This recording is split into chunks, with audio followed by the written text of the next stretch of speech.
Welcome back. With us right now from Sterling Financial Advisors is, of course, our friend Dan Oweiler, who is the president, and we are going to talk about something, reverse mortgages. Well, I think we've talked a little bit in the past. I remember having some people on, but I've had a few people come in asking me about that, and I thought it might be a good refresher course to talk about. I know here in the community, sometimes there's a little bit of hurdles because of the co-ops. Yeah, the co-ops cannot at all. You know, and so reverse mortgages are a little bit tough in that regard. But I've had others that live here in where they've owned the condo and do that. So. Let me ask you something though. It's interesting that 10 years ago, 8-10 years ago, you were hearing a lot about these advertisements, all kinds of stuff.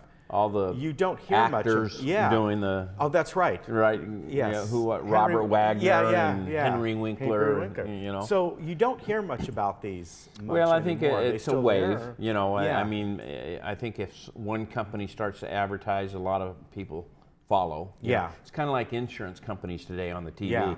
State Farm, Farmers, you know, Geico and Progressive, they all seem to be competing with each other for consumers' attention. You know, so I think that they went through that a while back with reverse mortgages. So in a nutshell, what are a reverse mortgage? Well, people sometimes have a negative opinion. Oh, I don't want any part of that. And in the right situation, it can play a very good tool for retirement planning. I actually have 4 or 5 clients that we've actually done reverse mortgages, and the purpose behind that is people may not have a lot of assets, investable assets, and they might need a little bit more income. And so a reverse mortgage is nothing more than taking out a mortgage on your home, just like you and I would do. Okay.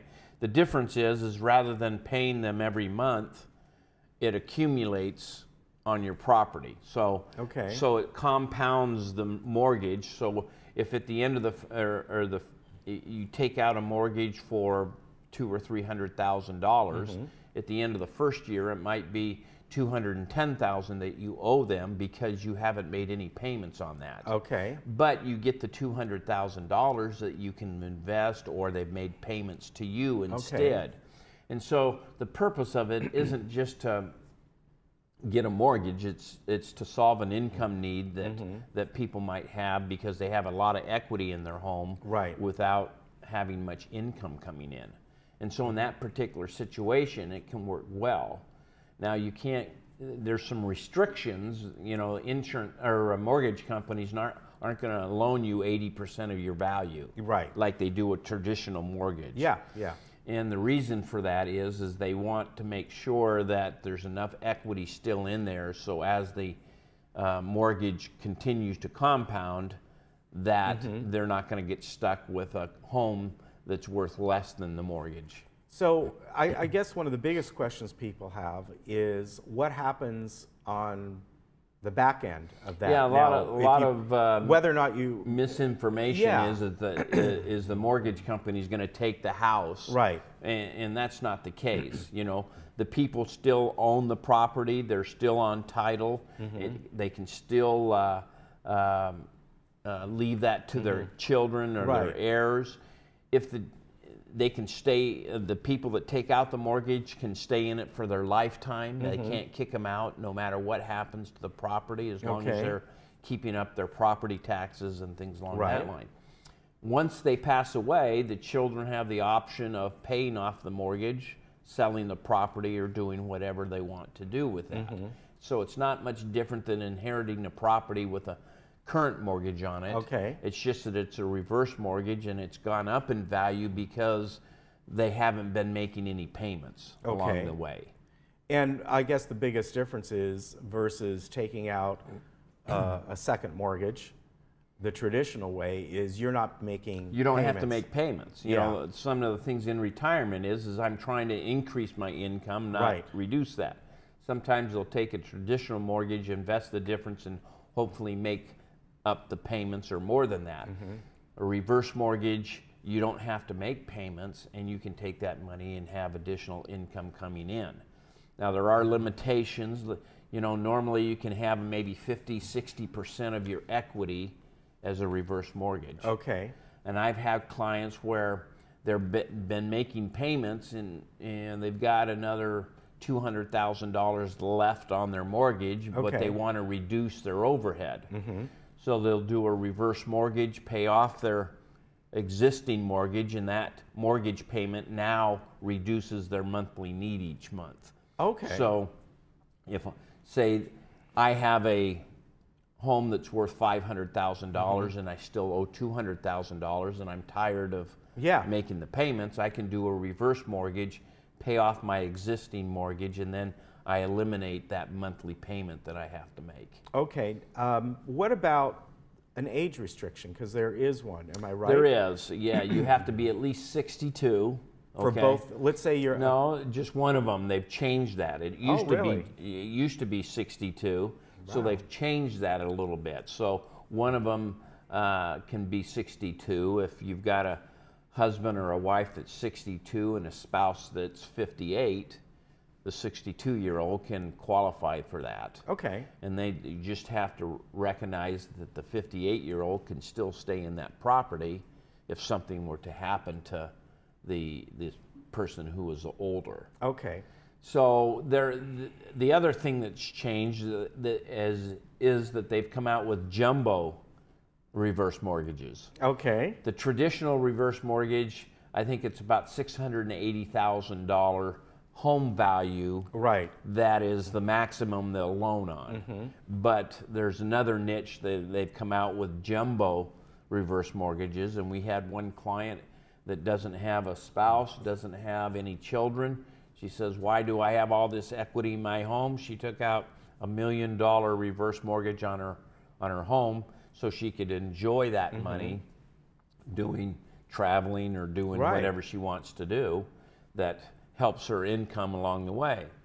She doesn't care how much of the excuse me, how much of the equity is left over because she has no heirs. Yeah. Okay, so she's just enjoying it. It's kind of like the bumper sticker, I'm spending my kid's inheritance. Yeah, You know, she's spending the inheritance to whoever it would go to.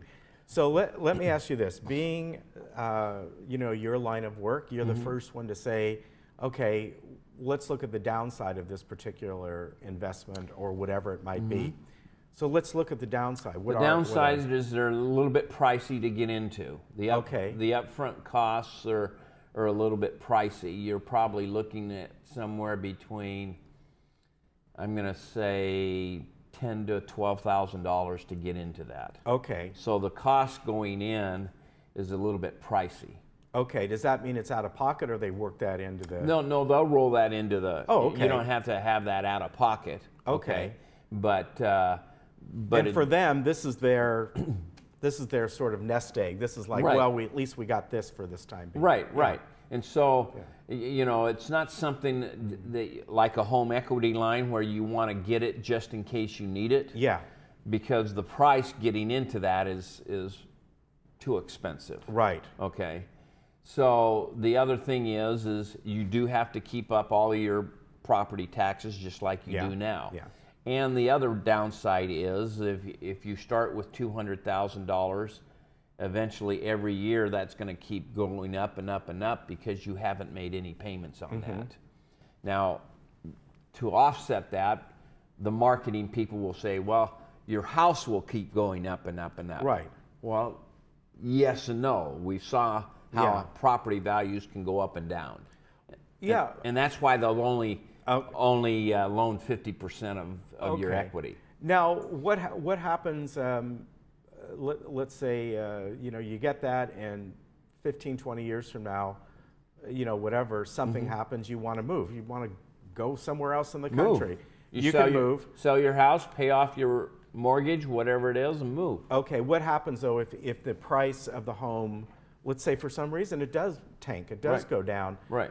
And you still owe this much money to them? Do you have to come up with that, or they just go, well, that was our investment, that was our risk? Yeah, that they can never come back and ask you for additional funds. Okay. So let's assume that the house was worth $500,000 and they were in it for 20 years and the equity now is over or under what the mortgage is. Yeah. And they leave it to their children. They can't come after the children for additional funds, okay? Likewise, they can't come after you for additional funds if you end up moving out of the house or whatever that is. Okay. Okay. And so, they would basically take over that property well, and do what they want. that's why you Yeah. hear the stories. They took over the property, and that's because, you know, the mortgage went Right. up and the house went down. Right. Okay. It's not that people are losing that. You hear that all the time. Yeah. I bought a house for $600,000, had a $500,000 mortgage, and the property value now is $400,000, but my mortgage. Yeah. That's when people walk away. Yeah. You know, why should I keep paying on a property that is Yeah. not worth No, I as see much your as point. you know? Yeah. So. And in reality, you might have already gotten that $200,000 Yeah, you 10 could- years before, and or payments along the way, or Yeah, whatever or however it is. you work that out. It, Yeah. it is a niche. Not everybody wants to do Interesting. that, but it's a good financial planning tool for people that maybe need a little bit of extra money along the way. Rather than taking a lump sum of money, they'll actually pay you a monthly payment if you want. yeah, So if you qualify, if your house is paid for and you get a $300,000 reverse mortgage, rather than taking that as a lump sum, you might just say, I need an extra $1,000 a month. yeah, So it's kind of like a line of credit that you have. Right. And so at the end of the first year, you only have a $12,000 mortgage versus, you know, and yet taking you a can lump still sum. leave that to your heirs. Absolutely. Yeah, whatever the condition is, they could move in. And, Again, I have probably 4 or 5 clients that have that. Yeah. And it's been a good fit for them. Yeah. Okay. Whether or not they wanted to pay off their mortgage or get additional income. We want to make sure that it's the right fit. And the government actually requires them to go through a class Okay. to make sure they're educated and are understanding that. All right, very good. Well, interesting topic, and It doesn't you fit know, everybody, it doesn't, but it's another you know, vehicle out there. It's another tool. Yeah. Good to see you. Good to see you. Thank you very much. And folks, again, right up there on the screen, sterlingfa.com, 949-859-8900. Always good to have you Good to on. be And here. remember, Dan is there for you.